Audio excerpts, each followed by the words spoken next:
and the people who have put this together and helped the show get out there into the world, and we're so grateful for them. And be with us now in Jesus' name, amen. iTunes, Spotify, Google Podcast. We're talking about podcasts right now really quickly. Seth is going to set me up here. I'm actually going to go through a tutorial. I'm going to hit podcast right there, and it comes up with all of our library. If you type in Shawn McCraney, you got to type in my full name, and you want to spell it right, because there's a Shawn McCraney out there who does a burlesque show. You don't want that, believe me. Shawn McCraney, and just you hit see all, and then you have all of the programs that we have done. Now, there's a lot of things that have come up there that are included because I was associated with those, either like John DeLyn's. I was interviewed by John, so his thing comes up.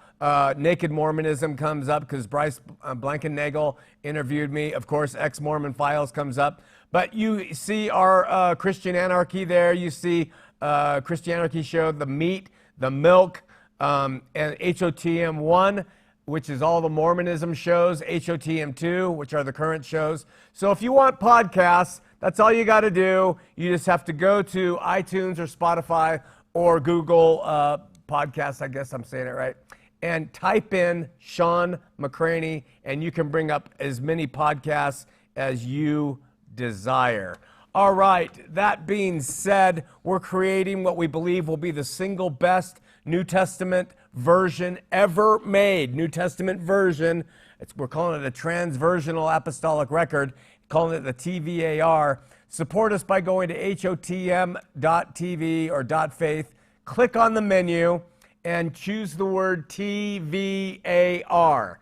Transversional Apostolic Record. You click on that, and there are 3 videos that will explain the process that we're going through to create this beautiful thing, and they'll help you understand. We both need you, and I think you will be happy you participated in this project once it's done in about 4.9 years.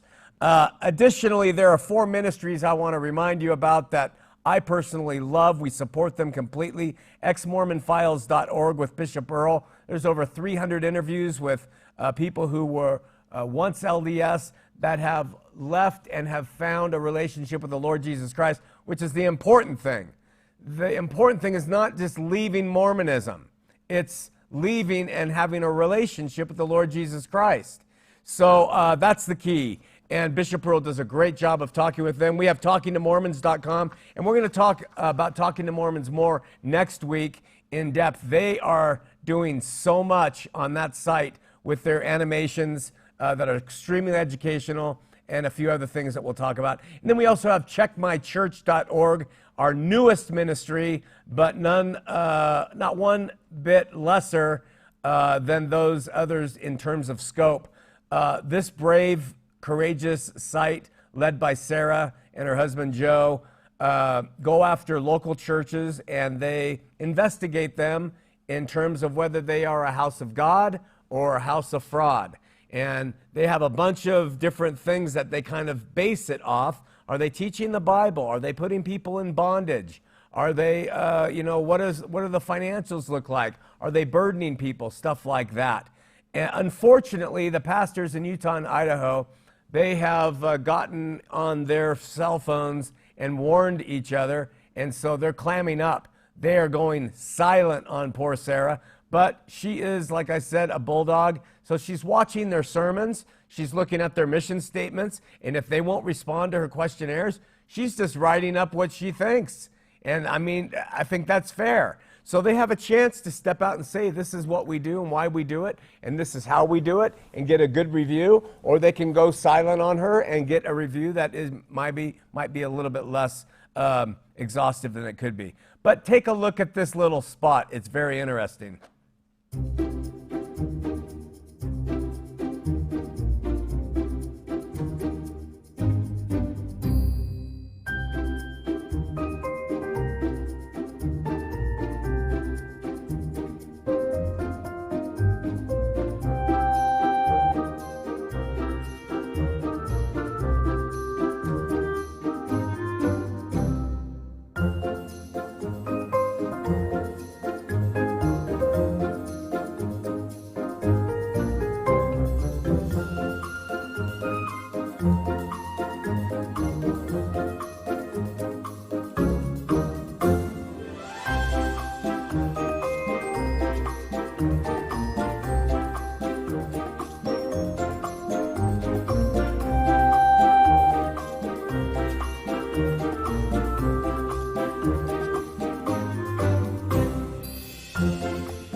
Like I said, she's a bulldog, and those things are just hilarious. First, some answers are just not even answering the question at all. We live our lives out front. What the heck does that mean? You know? And we think it's better that you don't really look at our financials. We don't think that's going to do us justice.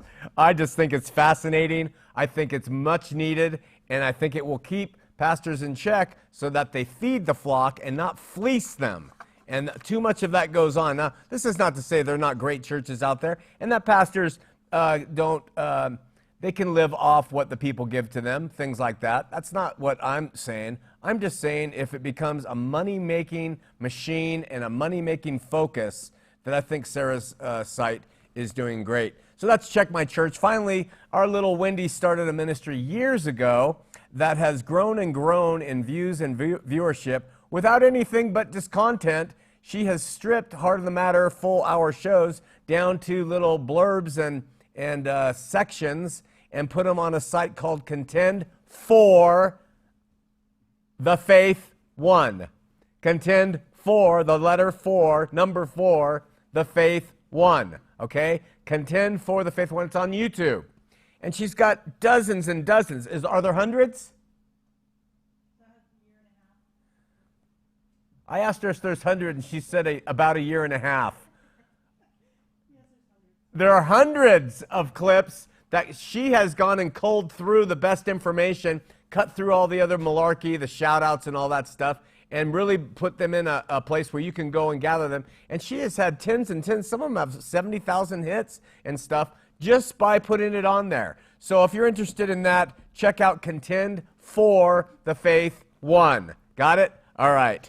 Okay, let's get into this. Next week, we're going to have a very special. We're going to have a very special guest, a former wife of felon, rapist, child molester, Warren Jeffs. And she's brave, and I've just had a conversation with someone familiar with her, and she's really come up and really grown, and she's really worked hard to come out of what she experienced in that. And so it's going to be brave for her to come out here.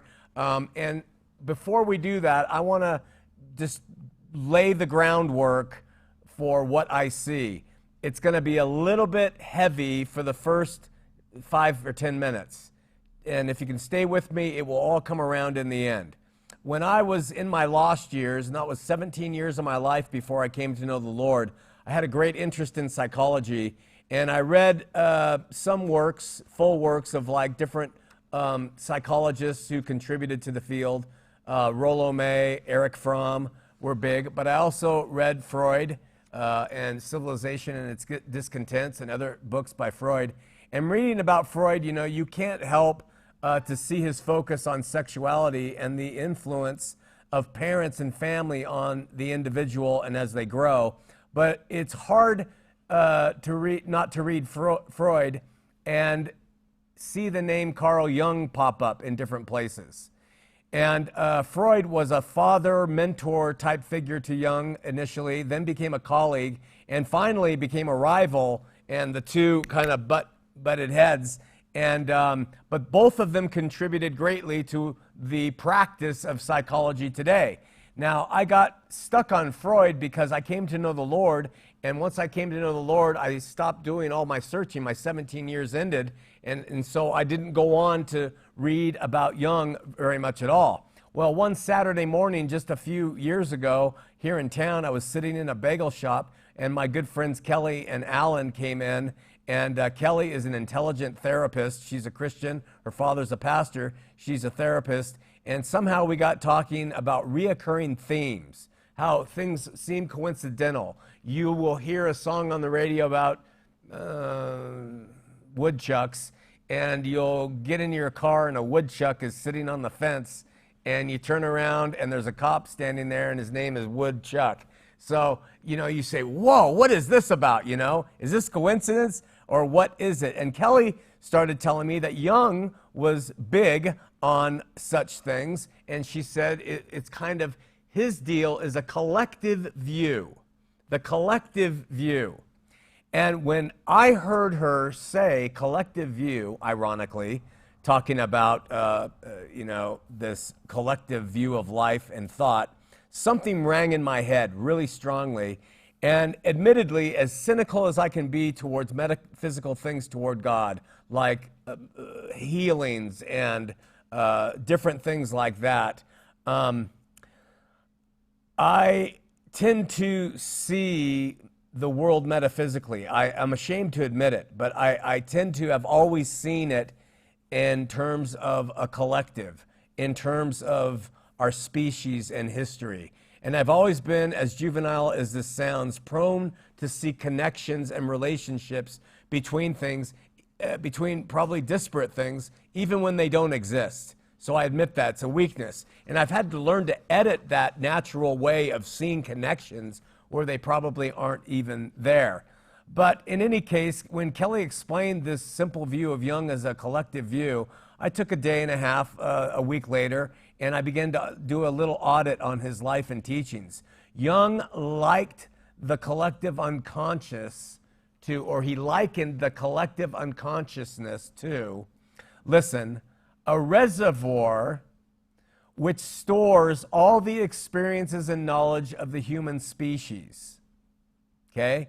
Now, again, this is a theory, but he says that the human species throws into a reservoir of all the experiences and knowledge collectively of the human species, and though that collective, it helps move the way people speak in certain epochs of time.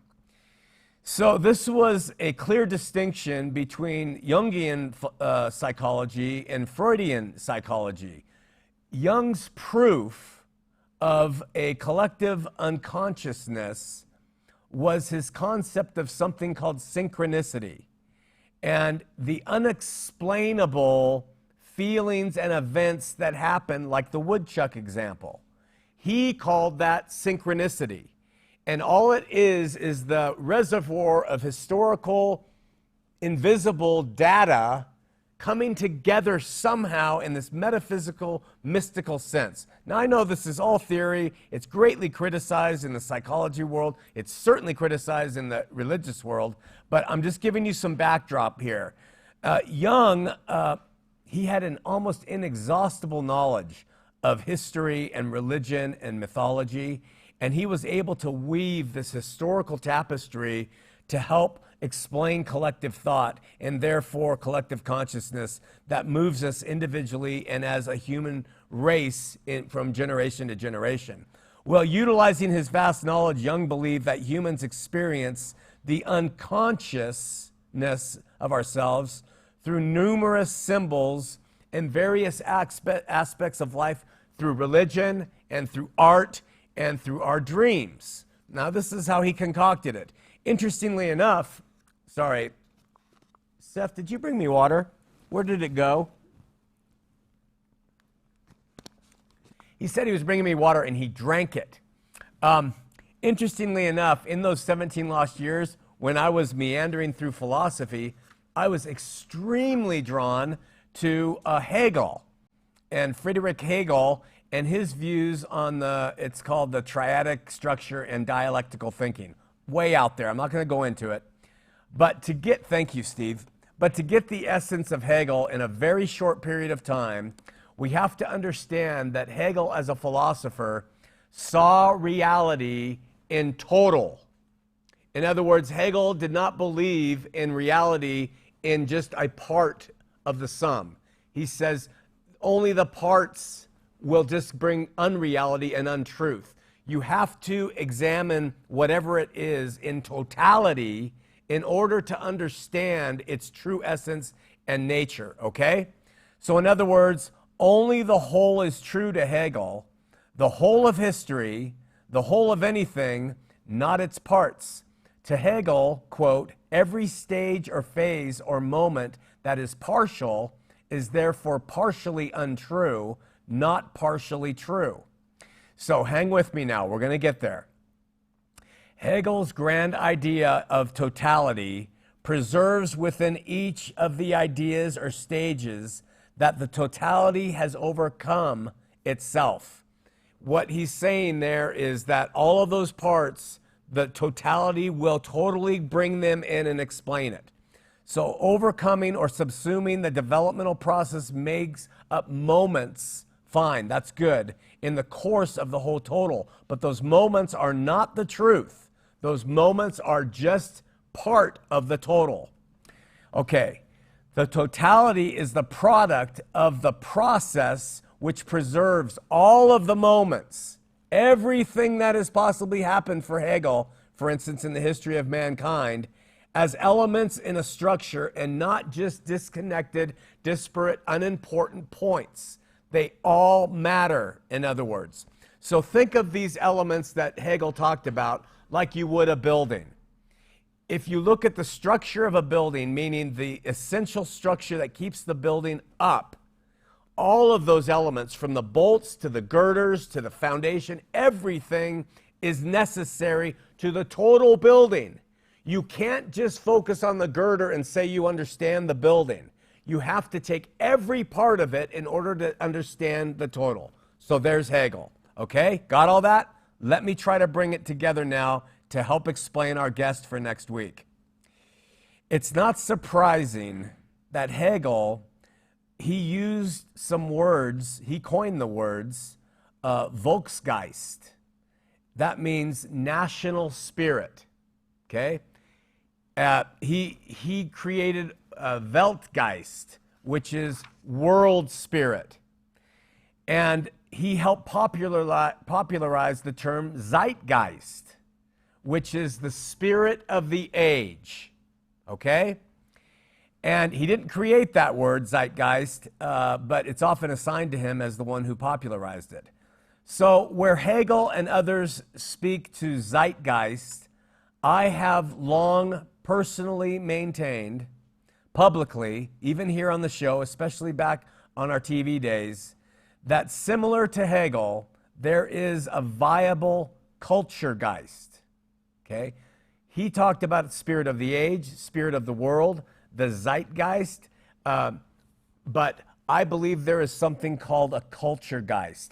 It's that vast totality that everybody throws in to that vast totality, making up the culture, and there's a spirit of that culture. And that spirit helps dictate what people do within the parameters of being a member of that specific culture. So that moves, the Kulturegeist moves and drives individuals to some extent or another who embrace whatever culture we're talking about. In other words, I'm borrowing from Jung and his synchronicity. I'm borrowing from the collective and from Hegel and his ideas of totality and world and national spirit. And I'm personally convinced that within every culture, the culture of bowling, the culture of softball, of heavy metal, of NASCAR, of religion, of Catholicism, of Mormonism. Every religion has a different one. Of beer halls, of polo grounds, of wealthy luxury livers in New York City. There exists a powerful total Kulturegeist. And that thing somehow, when it is tapped into by certain individuals, it produces the effects of that totality of the culture in them. And it also appears that within historical context, that Kulturegeist, like a virus, can lay dormant for years and years and suddenly just pop up in the most heinous fashion, revealing the ugly head of that culture from decades or centuries before. So let me give you an example. It's far-fetched, but I'm just going to give you a simple example that you might consider to be part of Kulturegeist. The last day of the Mountain Meadows Massacre here in Utah was the day when religious terrorists attacked a group of Fancher wagon people in their vehicles, and they nearly starved them out, dried them out, and this religious group went in and they murdered innocent men, women, and children on the spot. Okay? That was a terrorist attack in our country, the first one probably. All right? That day was September 11th when the Fancher party was slaughtered. They were captured on the 7th, 8th, 9th, and 10th, and they stayed in their wagons trying to fend off fake Indians. But on the 11th, they were slaughtered right here in Utah. Of course, on September 11th of 2011, 144 years later, here on American soil, we had another terrorist attack where thousands of innocents died at the hands of another religious group. Now, you can say, there's no connection. There's 365 days in a year. There's always going to be one correlation or another. That's just hogwash. Coincidence? Maybe. Unconnected, unrelated, perhaps.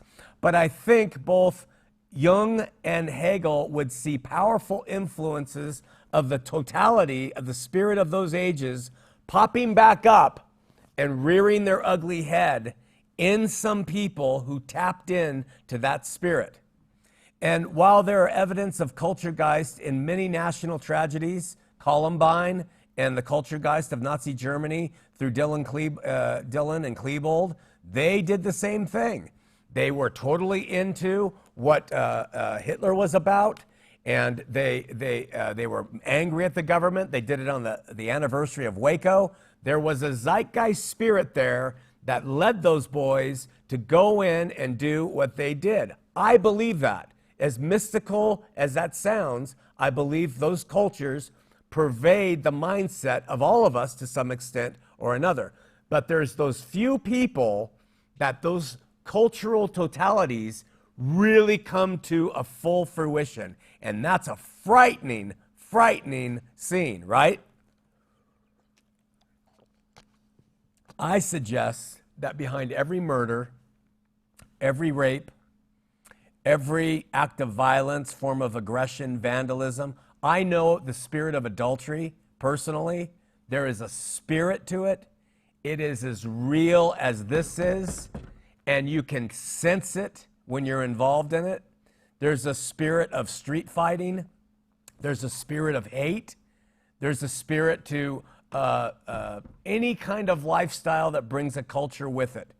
And they can be positive and influential and powerful, and they can be powerful and influential and evil as all hell, right? So, to the point, I'm personally convinced that today, in modernity, the word I can never say, and ever since the late 19th century, the world continues to experience in some form or another the Kulturegeist established by the early Mormon leaders. I am convinced that those early Mormon leaders buried seeds into the culture of its totality, and those seeds continue to be harvested in the lives of certain individuals over time. We know from the historical records that Joseph Smith produced his own currencies. Really, it was counterfeiting. That's all it was.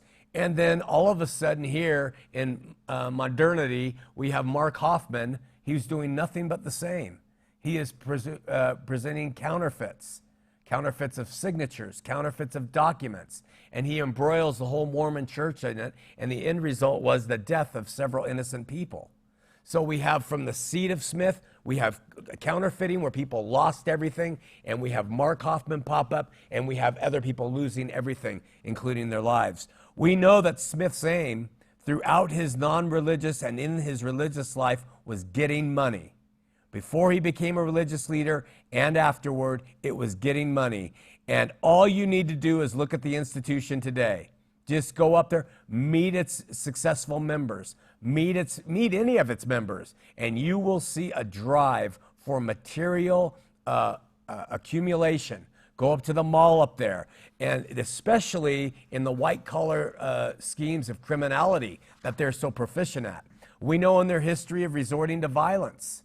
And let me tell you something. Do you want violence? Go to a ward or stake basketball game in one of their ward houses. You think that this is a Christian group playing for Jesus? You see fights break out like that like no other.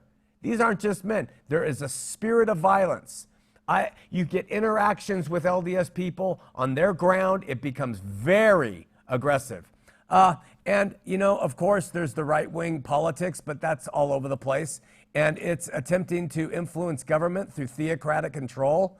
I mean, come to Utah and look around where the religion actually took a public street. It was a public street, and they took it from the public and made it their own so that you can't pass through there smoking a cigarette or they'll kick you off, or holding hands with the wrong person, or kissing on that section of street. They got it from the state. How does that happen if there isn't a theocracy and the spirit and the zeitgeist or the Kulturegeist alive and well? But all of this aside, the Kulturegeist of Mormonism thrives no more powerfully than in its sexual depravities. That is where the pulse lies. Because if Smith liked anything, and if Young liked anything more than money, it was sex, especially Smith. He was all over it, and occasionally we find that the authority and the money and the violence and the sexual perversions all coalesce into one giant, ugly mess. That mess is called the Lafferty brothers. If you knew about them, you read Under the Banner of Heaven by John Krakauer. That's an entire book dedicated to where the zeitgeist, the Kulturegeist of Mormonism from Smith and Young erupted in those two brothers, where they slit the throat of a wife because she wouldn't practice polygamy, and then they slit the throat of the baby in the crib, thinking that perhaps that it would be a witness. I don't know. I can't remember. That brings us to the Kulturegeist that has never left Mormonism. It's still alive and well, and that's polygamy. And in fact, not even just polygamy, but the apparent need for males to invade the body, lives, and minds of females of all ages. Of course, this Kulturegeist was not only firmly established by the founder, Joseph Smith, through his personal practice of taking young girls, 14, the youngest, Fanny Alger, and to bride, and then also taking wives of other men, taking other men's wives to be his own. The guy practiced it, and he taught other men they should practice it too in order to receive exaltation, and he put it in his book of Revelations, Doctrine and Covenants, section 132. And it became this standard by which the Mormons lived. That was true Mormonism. And Young comes out west, and he establishes Utah, and they're a territory, and they're going strong, and the U.S. government is under pressure to shut this place down because of polygamy. And there's this giant battle, and Young says, okay, I guess we're going to acquiesce, and we're going to secretly stop it. Look at, on the very street corner of State Street here in Utah today and South Temple, right on the corner, on the northwest corner, is this house called the Beehive House. And thousands of people are escorted through that thing by LDS missionary types every day that it's open. And they just tell the wonderful, glowing story of Brigham Young and this well-crafted house, right? What people don't realize is that at one time, that mansion housed his favorite wives, his favorites. And that in the back, which is part of church headquarter land now, there were little huts where the other unfavorable wives lived, hoping to somehow climb to the top and make it into the big house if they pleased Brigham enough. That place is still standing. It's still part of the culture. It's still part of the zeitgeist and the Kulturegeist of the whole mindset. Still in the Doctrine and Covenants 132 is there. It teaches that polygamy is an eternal principle.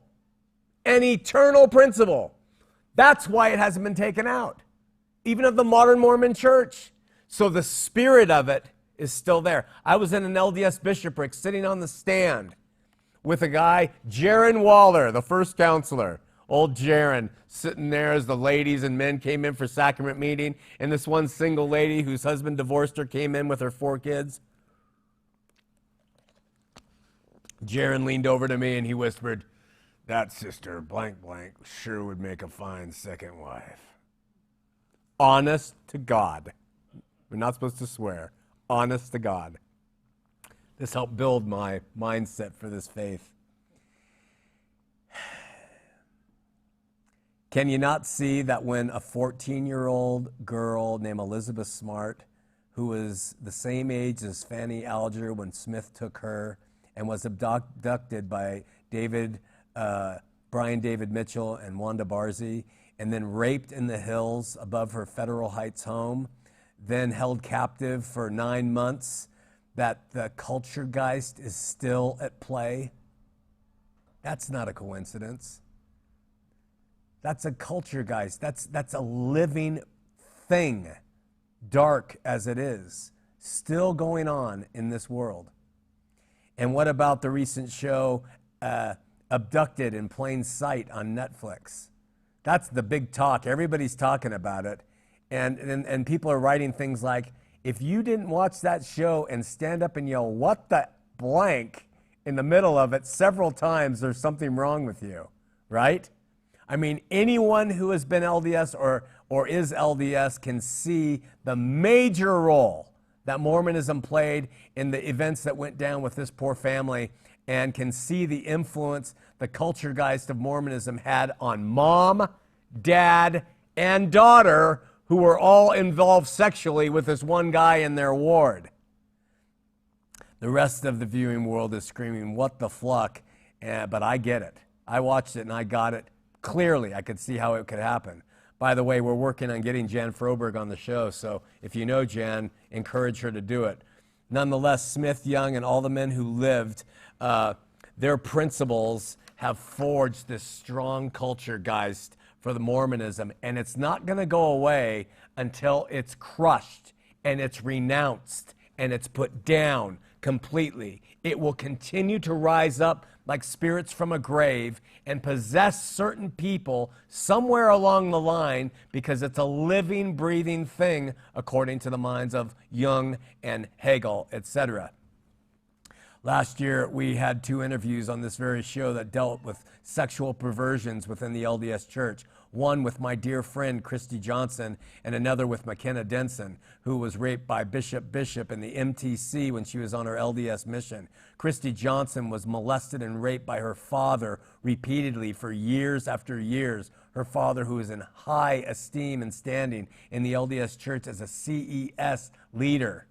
But that's just scratching the surface of the smut that goes on behind the scenes. In 2001, the LDS Church paid a $3 million settlement to Jeremiah Scott after Scott filed a lawsuit in 1998 against the church for what his attorney described as an attempted cover-up of sexual abuse suffered by the hands of church member Franklin Curtis. Of course, the LDS Church paying that money out denied legal liability in this case, and said that it was settling the lawsuit based on litigation economics. Of course it was. In September of 2008, LDS Church Bishop Timothy McLeave pleaded guilty to sexually molesting children from his ward. He was sentenced to December 2008, 1 to 15-year prison term for the abuse. In March of 2010, former LDS Bishop Lon Kennard Sr. was charged with 43 felony counts of sexual abuse and sexual exploitation of children, including his own daughters. In December of 2013, LDS Church Bishop Todd Michael Edwards was sentenced to 3 years in prison for molesting 2 teenage girls in his ward in Menifee, California. This bishop was a foreign object lover. That was added to the record. In January of 2014, 2 men filed a lawsuit in Hawaii against LDS Church, claiming they were sexually abused on the church-owned pineapple farm in Maui from 1986 through 1988, 2 years. In 2014, former LDS Church Bishop Michael Wayne Coleman was arrested and charged with luring a minor for sexual exploitation after an examination of his laptop and cell phone revealed sexually graphic conversations and an exchange of nude photographs with a teenage student in Brazil. In August of 2017, former LDS Church Bishop Eric Hughes pleaded guilty to sexually abusing 2 teenage boys in his congregation in Mapleton, Utah.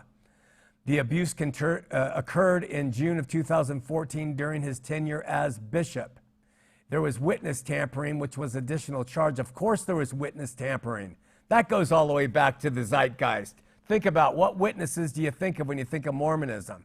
They're called the Witnesses of the Book of Mormon. Do you think there was witness tampering there? There sure as hell was. Just read the history of it.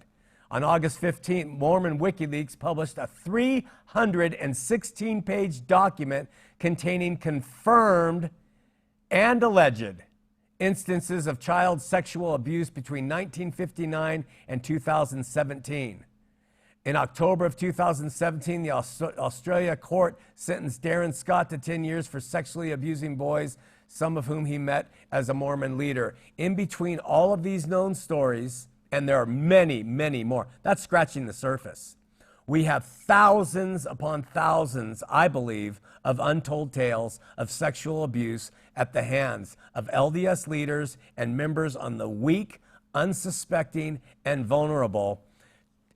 Jesus' church has leaders in it and members who mess with kids and women and boys? No. Jesus' church doesn't have this going on. Not at all. Jesus' body has none of this going on. But the churches certainly do. Now, I know it's not just Mormonism. I know Catholicism and evangelicals are right up there with their own sinister Kulturegeist bullcrap. But within Mormonism, there's just something super lurid about it. It's almost like the acts are doctrinal. I mean, that's the only way I can put it, having been in it. And in some effed up way, it's like it's doctrinal. I mean, I can almost hear these perpetrators saying to their victims, now, this is natural and godly, and our Heavenly Father loves you, and this is just going to hurt a little bit. You know, some shit like that is going down in the name of God, in the name of the church, some secrecy.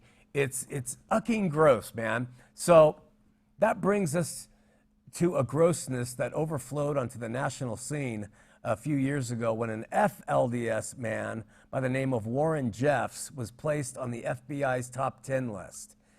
Warren Steed Jeffs, born in 1955, is or was, we'll find out from our guests next week, the president of the Fundamentalist Church of Jesus Christ of Latter-day Saints, also known as the FLDS. Now, let me make this plain. The FLDS Church and the LDS Church here in Salt Lake up on North Temple are cousins, okay? One followed Brigham Young and a succession of prophets who ultimately denounced polygamy in order to gain statehood. The other one, about 1929, I can't remember, I think his name was Woolsey or Woolley, he said, no way, this is not Mormonism. Mormonism is polygamy.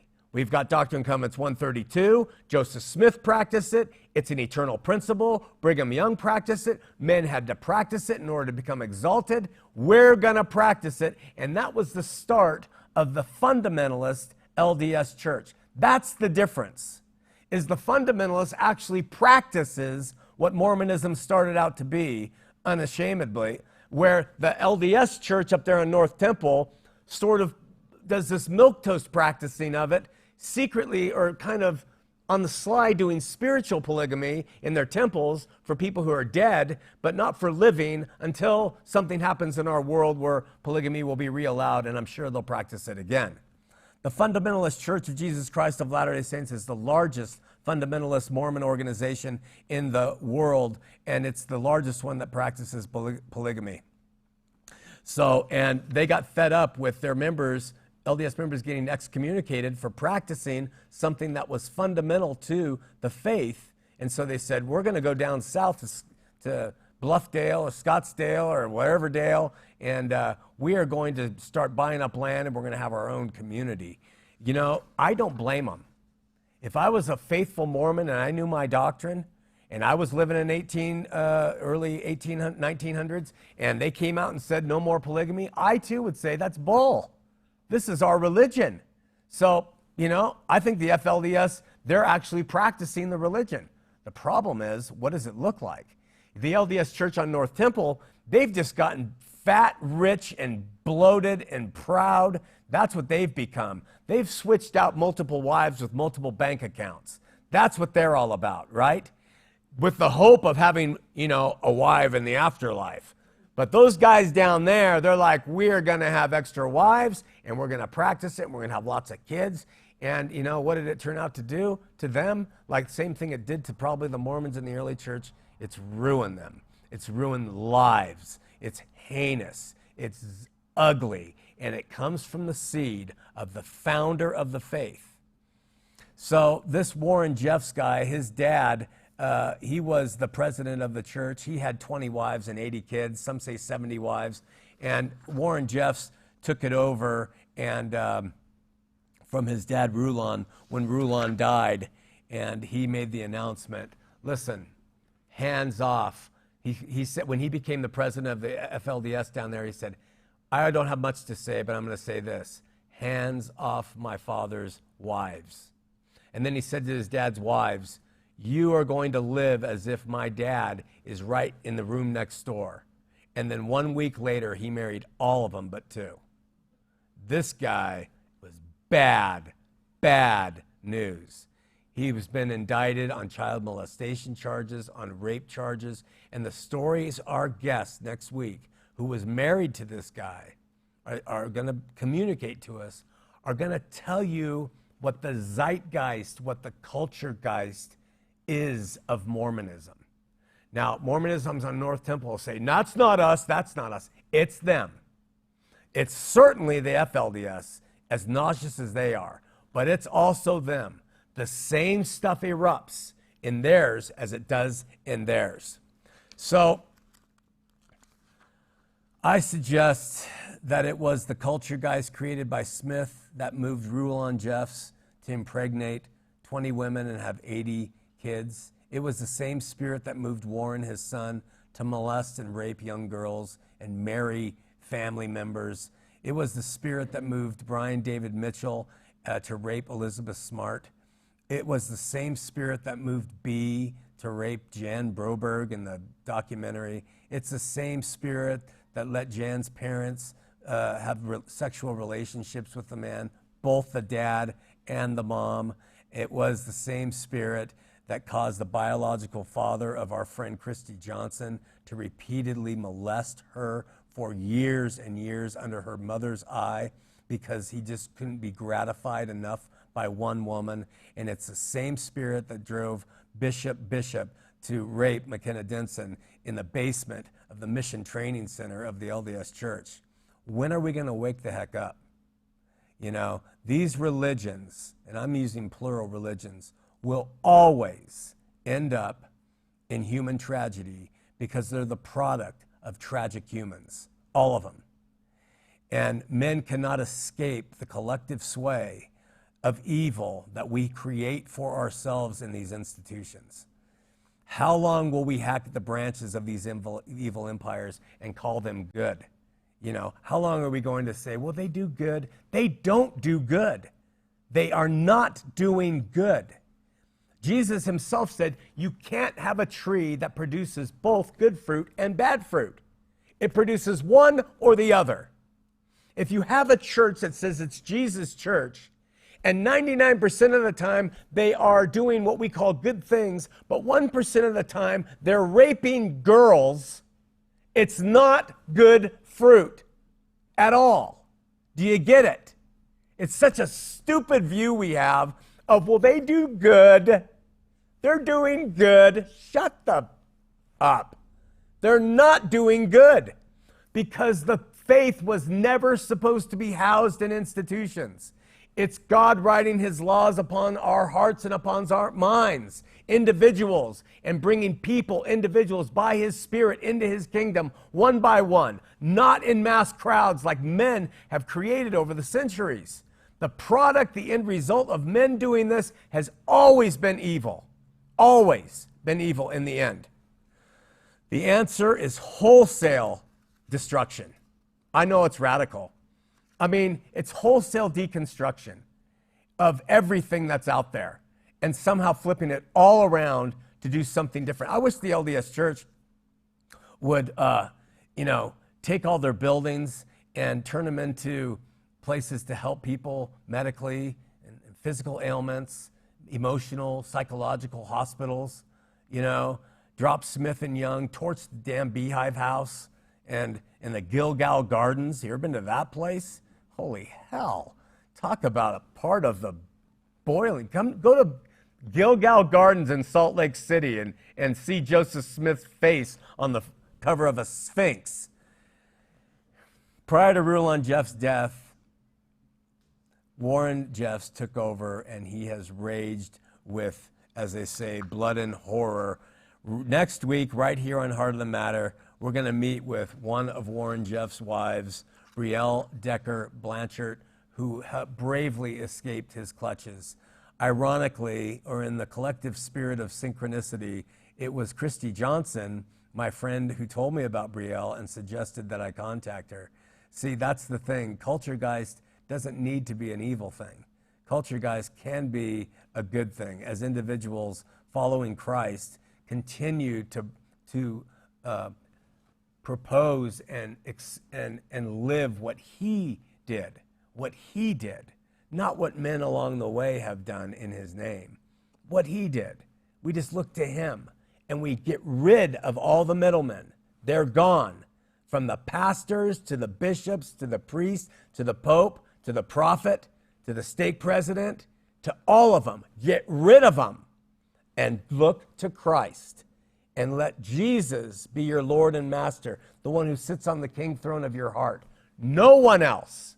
That's what the New Testament is. That's the good news.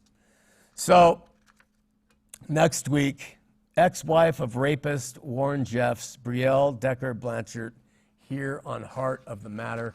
We have one call from Andy, and we're going to take it. Andy!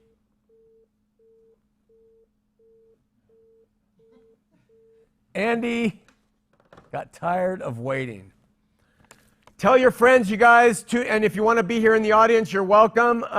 You just go to HOTM.faith. You can find our address and where we're at. We're in an industrial building in Murray, Utah. You can come sit in here and watch. I'm hoping it's going to be part one of this interview, and I'm hoping she'll come back for several and talk with us so she can give us insight about what that spirit is really like. We'll see you next week here on Heart of the Matter.